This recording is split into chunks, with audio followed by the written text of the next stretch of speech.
Chers accros du livre, bonsoir. Toujours content de vous retrouver sur la radio Passion Culturelle RPC pour votre émission littéraire Le Livre en question.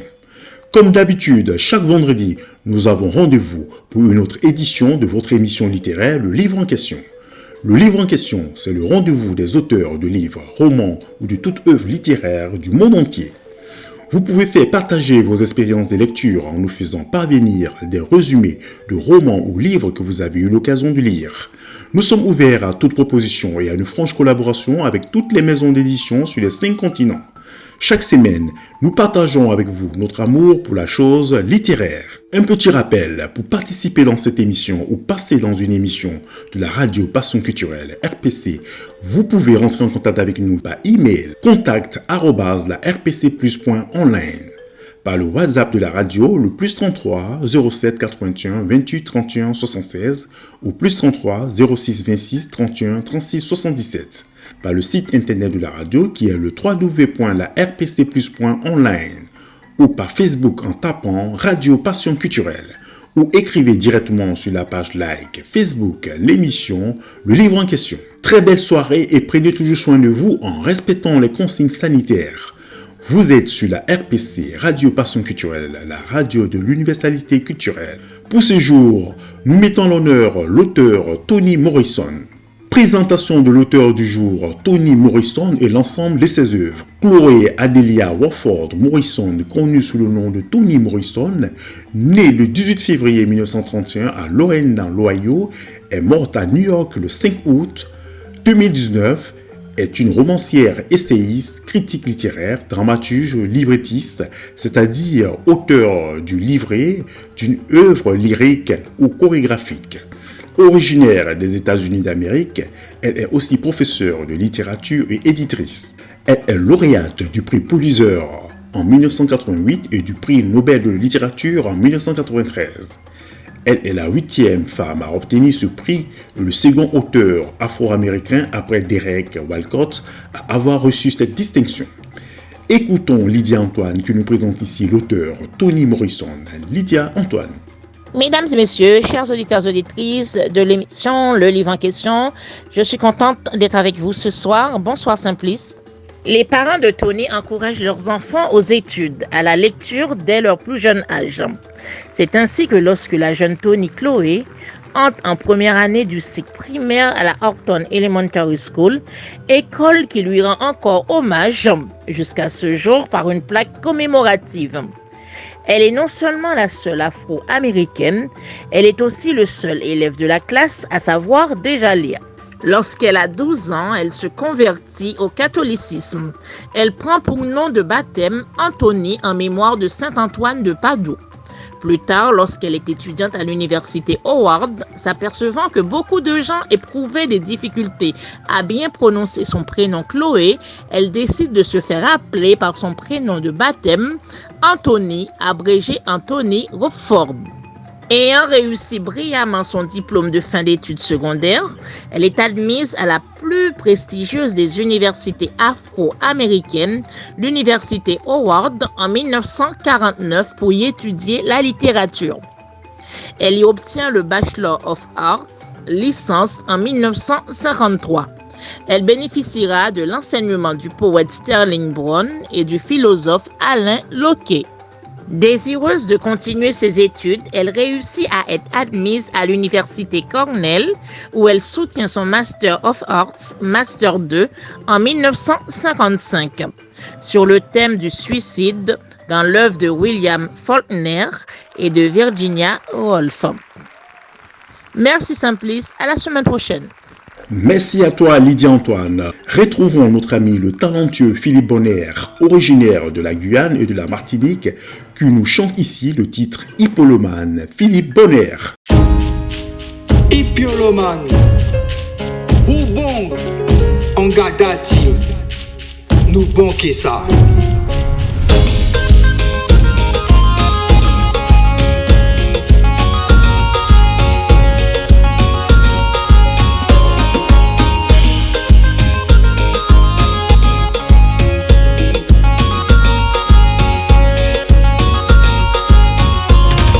Longtemps, pendant nous contrer,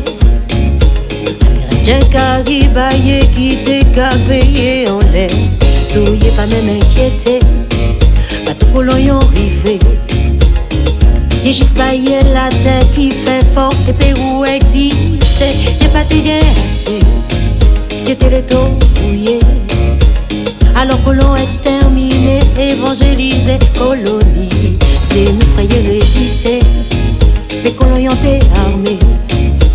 Et puis des chargés africains, esclaves qui mettaient bagnolets. Tout esclavage fini, fermeture du bagne aussi. Pisto petit ka ouais misère, pitié même ka évolué. Ton ka passé, pour y mettre la fisée. Y'a déplacé, ça qui t'est bien bâti, mettez-y en cité. Mais ton pas qu'à dormir, tout dit donc à bouillir. Il faut y faire panga non maintenant. Chaque tisson qui coulait, oh, on les lit. Marquez-les pour la vie. Tisson tout pays à contrer, puis année. Tipi non, nous qu'a fait l'unité. Nous chaque savait reconnaître nous sans relais. Nous savons qui ça pour nous faire à nous côtés. Jouer sans poula, jouer à wassa, jouer tomboula, oh casse.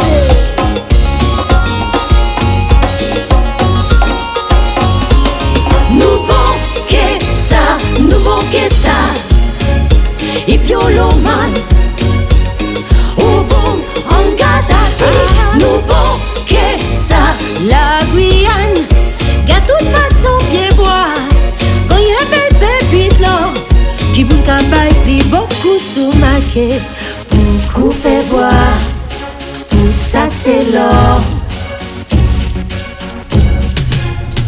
Vert, or, rouge, la couleur nos mamans, couleur nos papas, couleur nos pays. Vert, or, rouge, la couleur nos mamans, couleur nos papas, couleur nos pays. Vert, or, rouge, la couleur nos mamans, couleur nos papas, je voudrais couleur nos pays. Vert, or, rouge, la couleur nos mamans, couleur nos papas, je voudrais couleur nos pays. Vert, or, rouge, la couleur nos mamans, couleur nos papas, je voudrais couleur nos pays. Pour connaître Cayenne. Vert, or, rouge, la couleur nos mamans, couleur nos papas, je voudrais t'emmener pour connaître la Guyane. Donc élevé, la Guyane. Photo levé, nous jouons les gens, nous marchons, donc élevé la Guyane.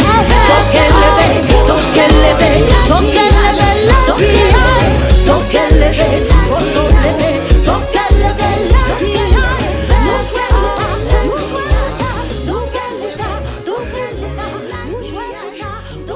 nous Nous arrivons maintenant à notre rubrique l'expression de la semaine, définition d'une expression littéraire. Aujourd'hui, c'est l'expression perdre la face. Origine et définition. Cette expression est une expression française attestée à partir du 19e siècle.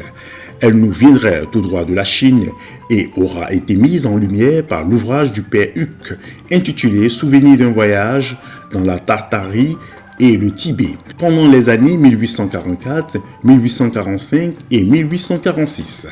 En Chine, le terme « face » ne renvoie pas seulement au visage, mais également à la position sociale d'un individu. Cette expression aujourd'hui couramment employée signifie être humilié, se retrouver dans une situation où son ignorance ou sa faiblesse est exposée. C'était l'expression de la semaine. Pour ce jour, l'expression « perdre la face ». Une virgule musicale avec le talentueux Young Gray, à peine 20 ans, grand arrangeur et compositeur de beats, avec un succès certain sur les réseaux sociaux, soutient à Young Gray dans le titre Hokuto.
Rubrique en librairie. Présentation de quelques livres d'auteurs en librairie.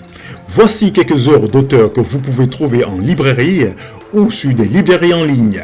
Je tiens à préciser que ces auteurs sont déjà passés dans notre émission littéraire, le livre en question. Successivement, nous avons Cuba, l'Odyssée médicale, auteur Jean-Jacques Seymour. La traversée de l'existence, auteur Michael Nativel. Sur la piste du dernier Basquilili, auteur Danny Loni. La vie chocolatée, auteur Lynn Fournier. Ma vie en action, auteur Clarisse Dadier. Dans l'univers des forces invisibles, auteur Béatrice Obitechi. L'Afrique libre ou la mort, auteur Kémy Seba. Le marketing ethnique pour les opérateurs télécoms en France de Wilson Labosière, un de nos collaborateurs. Le recueil de poèmes Saison Noire de l'auteur Phénique Jasmin, qui est aussi chroniqueur sur cette émission. Les recueils de nouvelles fictions, trilogie africaine et les voiles du cœur de votre serviteur Simplice Animaux. Mon coup de cœur ou mon livre coup de cœur, les auditeurs et nos chroniqueuses partagent leur expérience de lecture.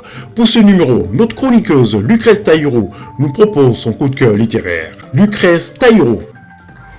Chers auditeurs, comme vous le savez, ce lundi, c'était la journée internationale des droits des femmes, ou, plus communément dit, la fête de la femme. Comme nous n'avons pu fêter cette journée en direct avec vous, moi, j'ai décrété qu'aujourd'hui, c'était aussi la fête de la femme, que toute cette semaine même était consacrée à la femme. Certains m'ont crié au despote, mais je n'en ai cure, car ce décret promulgué me donne les pleins pouvoirs et justifie mon choix littéraire du jour. Je vous en ai déjà parlé il y a plusieurs semaines, mais je ne pouvais célébrer la Semaine internationale des droits des femmes sans parler de notre cher auteur Maya Angelou. Réédité il y a quelques mois, le 2e tome de la Grande Maya, Rassemblez-vous en mon nom, est un éclairage sur le combat et l'engagement des femmes afro-américaines dans la lutte pour les droits civiques. Dans ce livre, elle évoque comment, à 17 ans, elle a dû se battre pour survivre et lutter contre le racisme après la guerre. Je vous lis un extrait. Ce fut une fête du style, venez comme vous êtes, et vous êtes tous invités. Apportez une bouteille et on la partagera. Sinon, pas de problème, quelqu'un partagera la sienne avec vous. Victoire et fraternité. Chacun était un héros. Nous nous étions pas tous unis, ensemble, pour botter le cul à Dirk Gruber et à ce gros italien, et remettre à sa place ce petit Jacques bouffeur de riz. Des Noirs du Sud, qui n'avaient jamais eu d'outils plus compliqués qu'une charrue, avaient appris à se servir de tours, de perceuses et de fer à souder pour produire leur quota de machines de guerre. Des femmes qui ne connaissaient, en fait de vêtements, que des uniformes de boniche et des robes confectionnées par leur mémé, avaient enfilé des bleus de travail et coiffées de casques d'acier, avaient fait drôlement bourdonner les hangars des chantiers navals Montcolon. Même les enfants avaient collectionné les vieux papiers et sur le conseil des anciens qui se rappelaient la Première Guerre mondiale, ramassaient les feuilles d'étain des emballages de cigarettes et de chewing-gum pour en faire des boules plus grosses qu'une tête. Ah, quelle époque! Maya Angelou, rassemblez-vous en mon nom. Oui, je sais, vous en voulez plus. Petit conseil alors, foncez au libraire du coin et achetez, car encore aujourd'hui, ces récits font écho, et ce, à toute une génération, et toute génération confondue. Michelle Obama disait « Maya Angelou est l'un des plus grands esprits que notre monde n'ait jamais connu. Ces mots m'ont soutenu à chaque étape de ma vie. » Pour Christiane Taubira, Maya Angelou, c'est un feu d'invincible joie, qui anéantit l'adversité et embrase la combativité, un feu qui éclaire, un feu qui m'éclaire encore. La semaine va prendre fin, et mon décret aussi. Je laisse donc à votre entière discrétion le soin de choisir quel visage retiendrez-vous de cette figure féminine emblématique qui est Miss Angelou. Merci à toi, Lucrèce. L'actualité du livre. Dans la rubrique L'actualité du livre, écoutons l'écrivain poète Phénix Jasmin. Il nous livre ici un poème en hommage aux victimes du séisme à Haïti le 12 janvier 2010. Phénix Jasmin. 12 janvier noir. Le soleil se déprima, puis se coucha au pied des larmes. 1000 bougies s'allumèrent devant la cathédrale d'un Port-au-Prince en torche d'avocat. Qui plaide le sang des innocents de la nature? La prière se donna rendez-vous au champ de Mars, sans nul leadership. Puis la chorale détonna dans la douleur, sans maestro. Au calme de l'espérance, pouvant dulcifier des rêves cassés en 1000 morceaux de stress, jusqu'à l'écho d'un traumatisme noir, ayant la même magnitude que le séisme qui fit débouler ma république, jusqu'à la transformer en un cimetière, à la belle étoile sans tombe ni baron.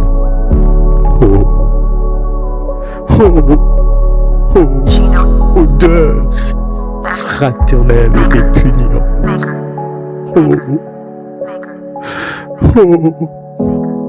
Musée des ossements en pleine rue. Hélas, les chiens ont un nouvel ennemi, Lucie. Au feu ta main soignante, pauvre nature, car vers 3 monta le sang des innocents du 12 janvier noir.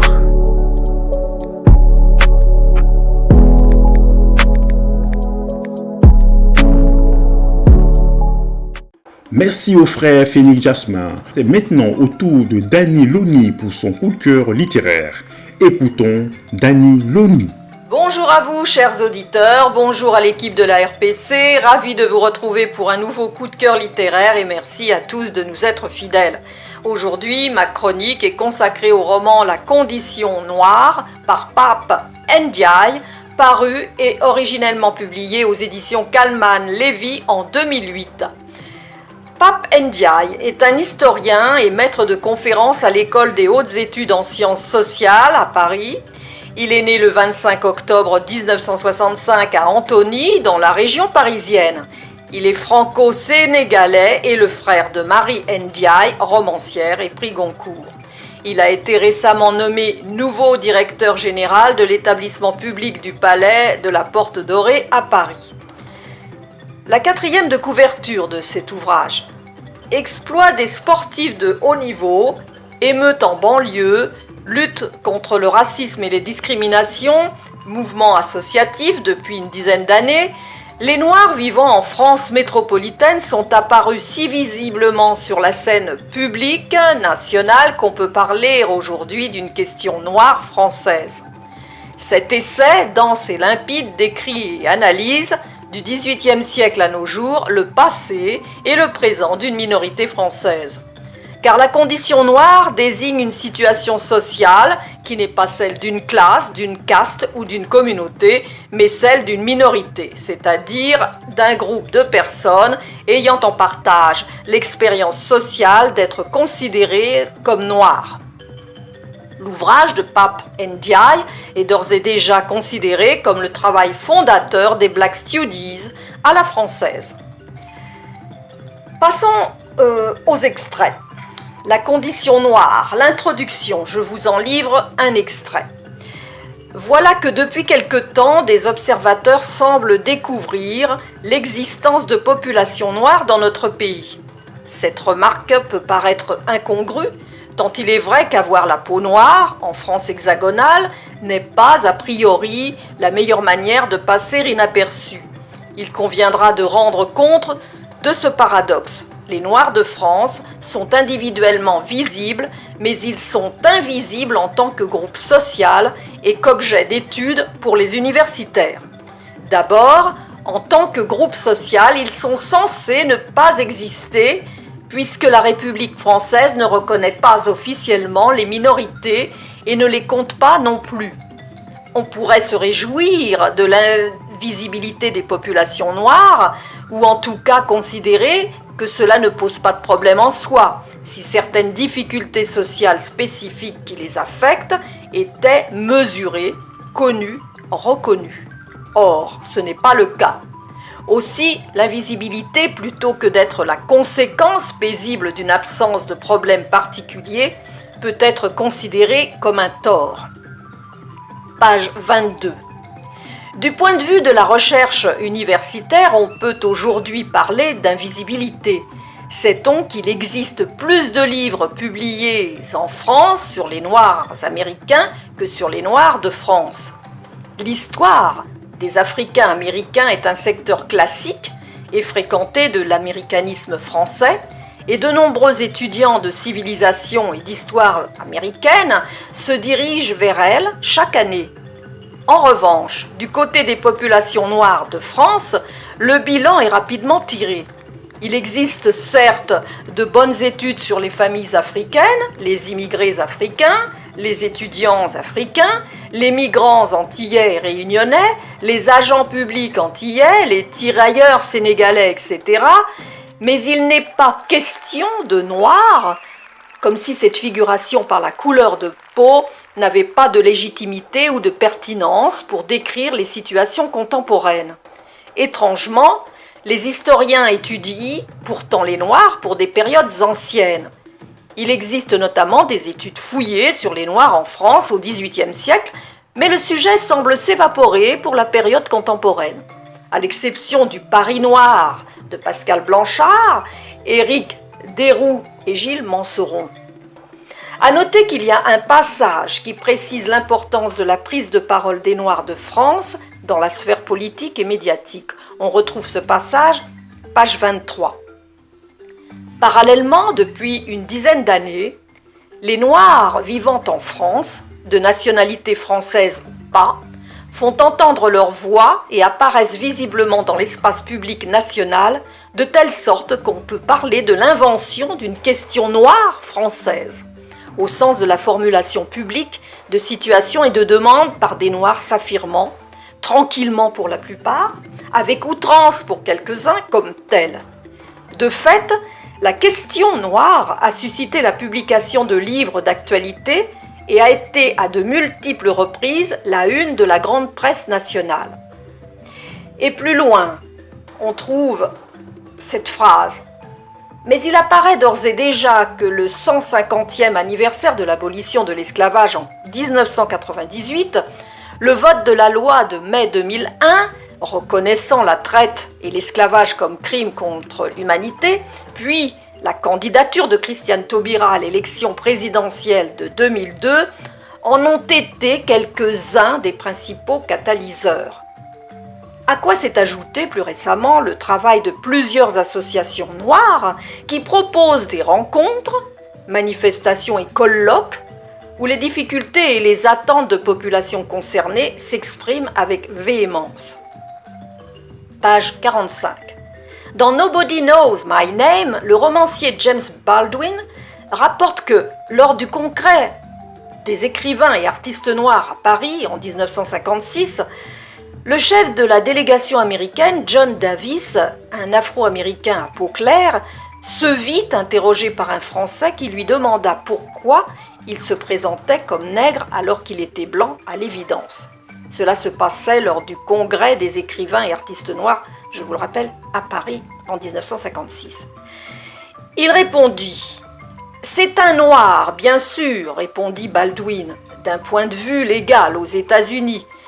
Mais surtout, comme il expliqua à son interlocuteur, parce qu'il était noir par choix et par militantisme, par expérience en fait. » Page 426. Mon enquête dans la France noire d'hier et d'aujourd'hui a mis d'abord au jour une demande, sans doute pas partagée par tous les Noirs, mais par un nombre si important d'entre eux qu'elle peut être considérée comme une demande collective. Elle peut s'énoncer ainsi. Nous voulons être à la fois français et noirs, sans que cela soit vu comme suspect, ou étrange, ou toléré, à titre de problème temporaire. Mais nous voulons être visibles du point de vue de nos identités culturelles noires, de nos apports précieux et uniques à la société et à la culture française. Page 427. Cette population, installée dans sa grande majorité en métropole depuis les années 1960, entretient cependant une vieille histoire avec la France. C'est évident dans le cas des Domiens noirs, majoritairement esclaves jusqu'en 1848, puis citoyens des vieilles colonies et enfin de départements français depuis 1946. Mais c'est vrai aussi pour de nombreux Africains venus d'anciennes colonies françaises, majoritairement francophones, et dont les mémoires nationales et familiales ont été marquées par la colonisation, l'émigration des aînés et l'enrôlement des tirailleurs pendant les guerres mondiales. En revanche, une histoire plus ancienne encore, celle des Noirs des XVIIIe et XIXe siècles, s'est effacée des mémoires et n'est guère connue que des historiens. Mon sentiment sur cet ouvrage. Pape Ndiaye a su mettre à profit son expérience sur les expériences vécues en France par les Noirs français dans leur quotidien et des Noirs vivant en France tout simplement, afin de mettre en exergue l'évolution de leur situation, puisqu'une sensible amélioration de leur visibilité dans l'espace public voit poindre la diversité d'une France multiculturelle et métissée dans toute sa composante, qui n'était pas reconnue jusqu'à nos jours. Ce livre de référence marque bien la question qui se posait et qui se pose encore sur la place des Noirs français dans notre pays. Chers auditeurs, merci beaucoup pour votre écoute et à bientôt pour une nouvelle rubrique. En bonus, toujours dans la rubrique Mon coup de cœur littéraire, écoutons Chantal Clem, présidente de l'association Femmes Totem, qui nous parle ici du livre de Christiane Taubira. Chantal Clem. Hello tous, je voudrais vous parler d'un roman qui m'a beaucoup plu et puis il ne fallait pas s'en attendre à moins de la part de son auteur, une grande dame, Christiane Taubira. Et son dernier roman qui vient de sortir, qui est tout frais, je crois que c'est sorti le 10 septembre, qui s'appelle Grand Ballon aux éditions Plan.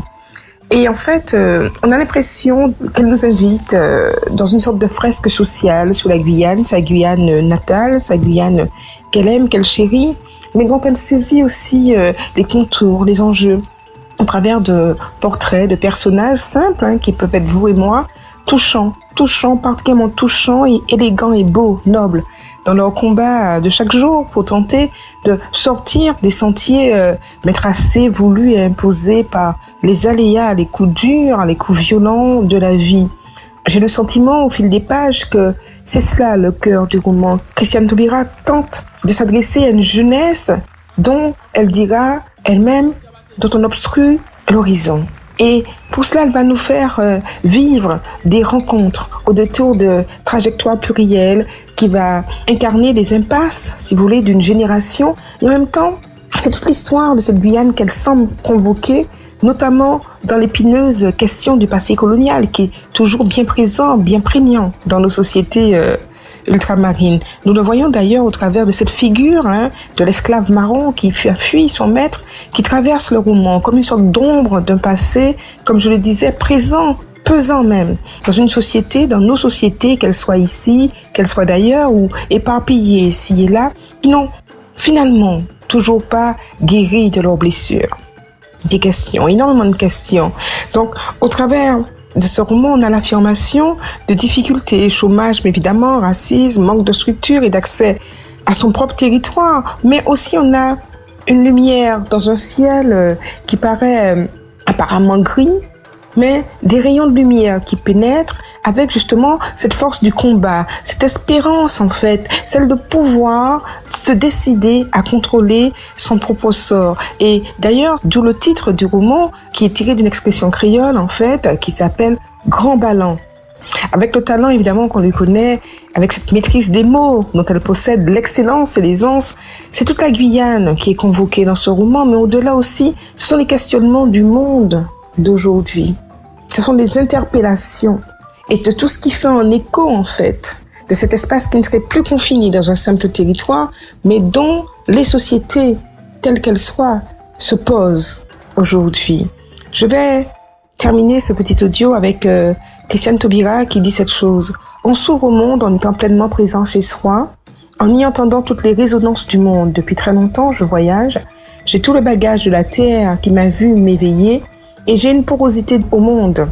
Les personnages et situations sont très guyanais, mais la réflexion est celle d'une jeunesse, d'une génération. Je vous ai laissé avec sa citation. Quand j'ai entendu ces mots qu'elle a sortis, je trouvais que c'était profondément juste. On l'aime pas, elle est clivante ou pas, mais c'est quand même quelqu'un qui a une force d'expression, une liberté d'opinion extrêmement forte et qui a quelque chose à dire en termes d'interrogation sur nos sociétés aujourd'hui, et justement nos sociétés dans ce rapport au passé colonial. Retrouvez toute l'équipe de l'émission Le Livre en question chaque vendredi en 15 de 21h à 22h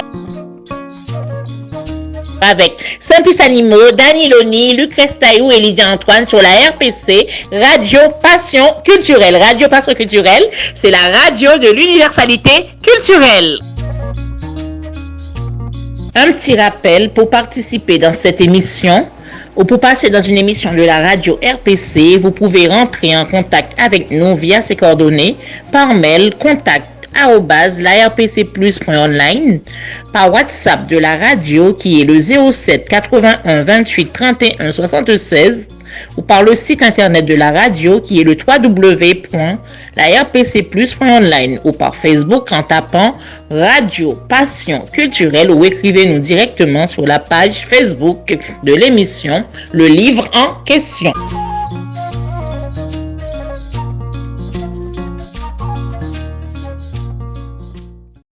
À mon tour de poser une équation, colonisation égale chosification.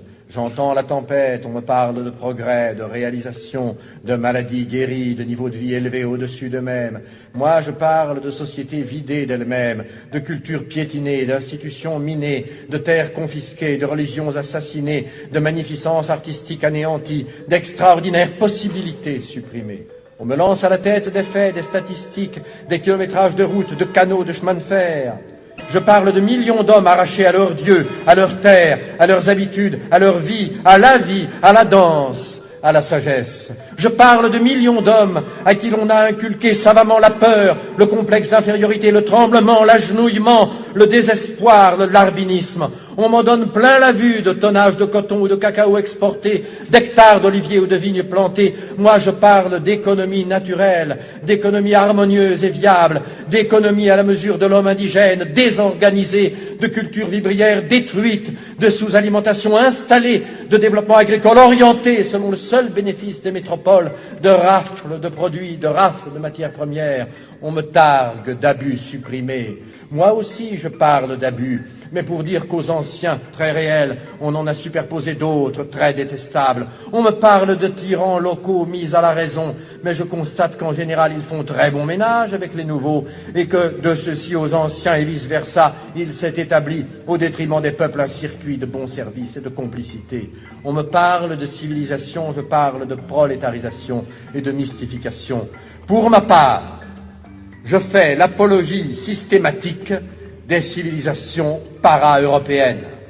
Chaque jour qui passe, chaque déni de justice, chaque matraquage policier, chaque réclamation ouvrière noyée dans le sang, chaque scandale étouffé, chaque expédition punitive, chaque quart de CRS, chaque policier, chaque milicien nous fait sentir le prix de nos vieilles sociétés. C'étaient des sociétés communautaires, jamais de tous pour quelques-uns. C'étaient des sociétés pas seulement anti-capitalistes, comme on l'a dit, mais aussi anticapitalistes. C'était des sociétés démocratiques toujours, c'était des sociétés coopératives, des sociétés fraternelles. Alors pour finir, voici notre rubrique, le proverbe ou citation du jour. La citation de ce jour: un homme sans culture ressemble à un zèbre sans rayures. Proverbe africain. Votre émission Le Livre en question prend ainsi fin. C'était Simplice Animaux pour vous servir. Restez entre vos lignes. Merci d'avoir écouté ce numéro de l'émission Le Livre en question sur la radio Passion Culturelle, RPC. Rendez-vous à la semaine prochaine avec nos chroniqueuses et chroniqueurs Lydia Antoine, Lucrèce Taïro, Dani Loni et Phénix Jasmin pour une autre édition de votre émission littéraire Le Livre en question. Merci à tous et à très vite. Pour rentrer en contact avec nous, c'est via ces coordonnées émission Le Livre en question. Téléphone WhatsApp +33 06 26 31 36 77. RPC, la radio Passion Culturelle. Par email contact@larpcplus.online. Par le WhatsApp de la radio qui est le +33 07 81 28 31 76 ou par le site internet de la radio qui est le www.larpcplus.online.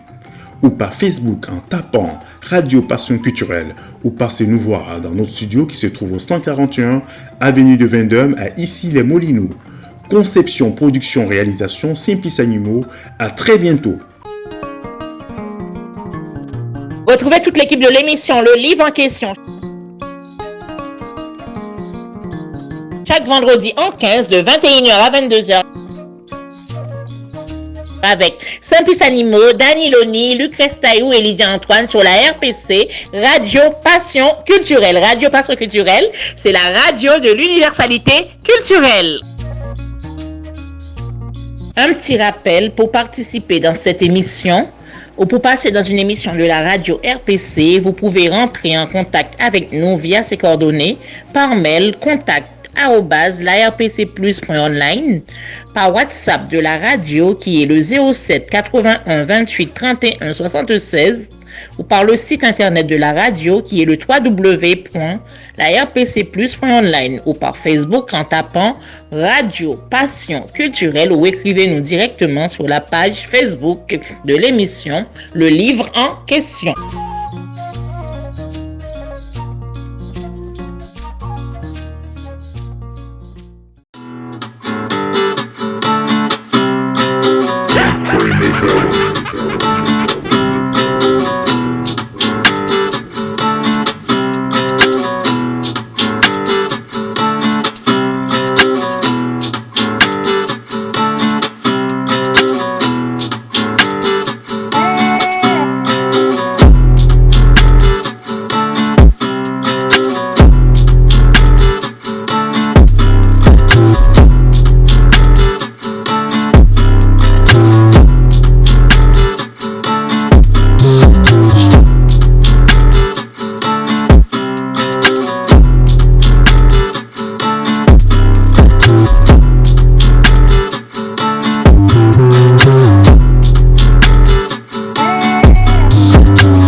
Retrouvez toute l'équipe de l'émission Le Livre en question chaque vendredi en 15 de 21h à 22h avec Simplice Animaux, Dani Loni, Lucrèce Taillou et Lydia Antoine sur la RPC, Radio Passion Culturelle. Radio Passion Culturelle, c'est la radio de l'universalité culturelle.